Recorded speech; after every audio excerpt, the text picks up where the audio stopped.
now that you've been at the Combine, has your board narrowed down a little more, or is it the same? The Combine was a great event. I'm very glad that we have that event now as a league, and we're working on the number one pick. I think that we are working with a group of 5, maybe 6, but probably 5 players at this point, and I do not expect to name any of those players, but I do expect to probably carry that group all the way into the draft meetings. There's a lot of information that comes in late, leading up to a draft, and so it's not responsible to pare the list down until you get all that. And also, I think we're going to have advocates in our scouting department and in our front office for each of those players. So we're going to have a nice, lively debate. It's a very good group of players. I'm very excited about the candidate pool for the draft this year, but that does not make the decision any easier. In fact, it makes it harder. It's always a high-stakes decision, a lot of unknowns and luck involved, and it's a tough thing, but it's a huge opportunity for us, and I think we're going to do well. How does that quantity and that difficulty kind of compare to past years where you've been in this situation? I think that I think this is above average, for a number one pick. I feel good about that. There's not a slam dunk, A-Rod, Bryce Harper kind of thing, but beyond that, it's a really good crop. I would equate it to probably what we faced in 2019 when there were 3 players that I think in any given year you would have taken number one and been very happy that they're there. And we kind of had to choose amongst those guys. It feels similar to that. Now that you've had a couple years of top picks, you've influxed the system with some talent. Has the philosophy tweaked at all as you've gotten more experience? Is it still best available? Is it any sort of needs that you guys are looking at? We definitely don't do it based on need. It's sort of what the draft makes available to you, and you want to do as well as possible. I think that there's a draft pool system now. It's been in place for 10 years. I think I've probably been a part of a top 5 pick, like 7 or 8 times in those 10 years, believe it or not. And, that comes into play, and we look at maximizing our entire draft. But ultimately, we're looking for the right player for us and kind of picking a favorite player that we want to take home, and you only get one of them. You can't take more than one, and it's just always a tough decision. But I'm excited that the draft's coming around, and the group that we have to choose from, and the group of people that we have working on the draft, very confident about where it's at. Does the demotion of Bruce Zimmerman open the door for D.L. Hall's promotion? Well, I don't know that they affect one another, but DL is making great progress in Norfolk. You see his outings getting longer. The pitch counts are going up. He's had an outing where he's covered 5 innings, a couple where he's run out of bullets in the 4th, but the stats are getting better and better.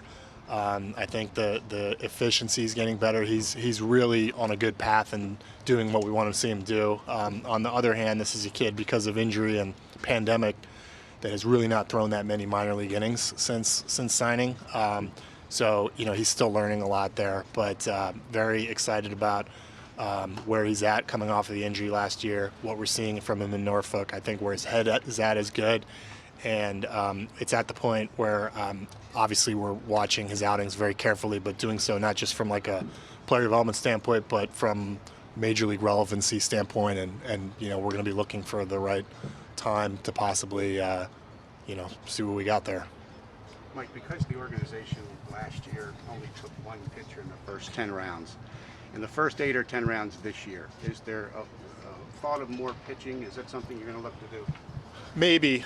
We've been in the point the last few years of really trying to lay down a strong farm system, and we were doing so without an active international pipeline.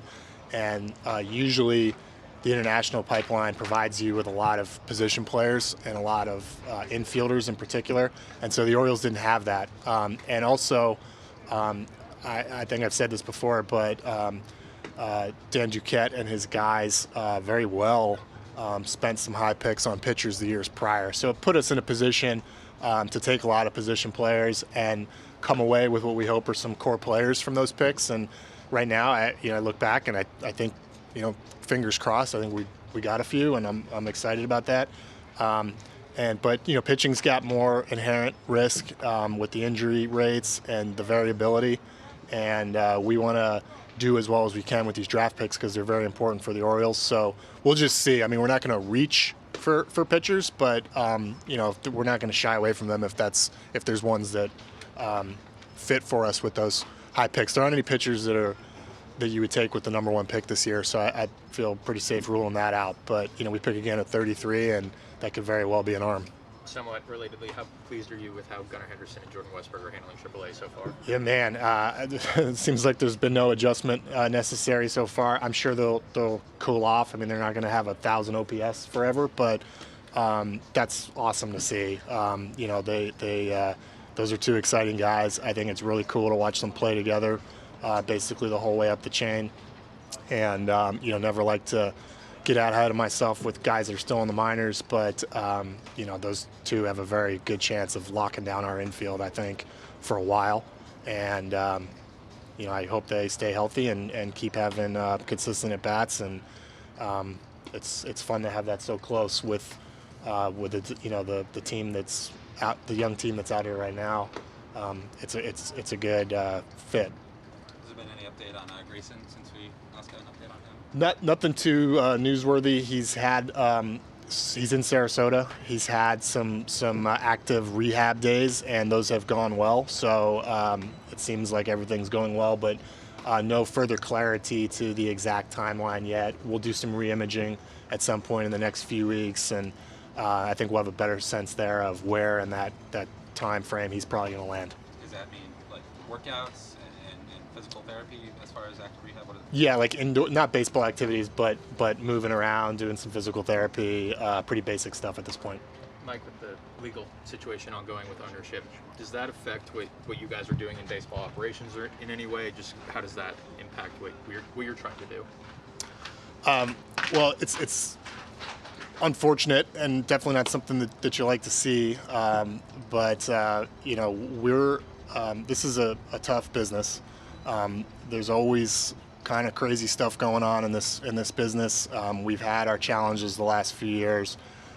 We're going to stay focused on the task at hand, work diligently, work smartly, and keep doing the right thing for the Orioles. And I don't think that this is going to have any impact on the play in the field or the team that you see. I obviously can't talk a lot about a legal situation, but I will say that I think I've been very consistent about the stuff that I've said since being hired in 2018, dating back to that press conference. The support and relationship that the baseball ops department has had with the ownership group and John leading the team and leading the ownership group has been phenomenal.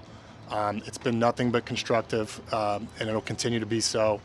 And we're set up with a very talented and stable management team, both in terms of the baseball ops department, but the business side. John's added a lot of depth to the organization. We've had to make a lot of tough changes and necessary changes to the way that the Orioles have done business. And it's been a difficult few years, and it's been a difficult process, but I continue to have nothing but good things to say about the way that he's been running the company since taking the helm. And like I said, I think when I was hired, I've got very high standards in this regard, having worked for the Cardinals and with Bill DeWitt and Jim Crane with the Astros. And when I came here, I had other options, and John was a big part of why I came. I think that we've got things moving in the right direction. Like I said, it's been a tough couple of years. We've had a lot to navigate. There have been a lot of unique challenges to the Orioles, and we've still got a lot of challenges ahead of us. But I look at the shape that we're in terms of being set up for the future, and still continue to feel very bullish about that. And I'm excited about the way that this team's playing and what's going on in the farm system and what's going on in the warehouse. And we're gonna power through this as you do in this industry for a lot of different stuff. Matt Harvey's suspension is going to be over at the end of this month. At what point does he become an option here? I think that I believe he's throwing in Sarasota today in a sim game, and then we may start to see him move up through the minor league levels as soon as next week. Even though his suspension is not over, you're allowed to pitch at lower levels. And then ultimately, I think the goal is at the time that his suspension ends, which is like early next month, that he's like a normal member of the Norfolk rotation. That's kind of the plan.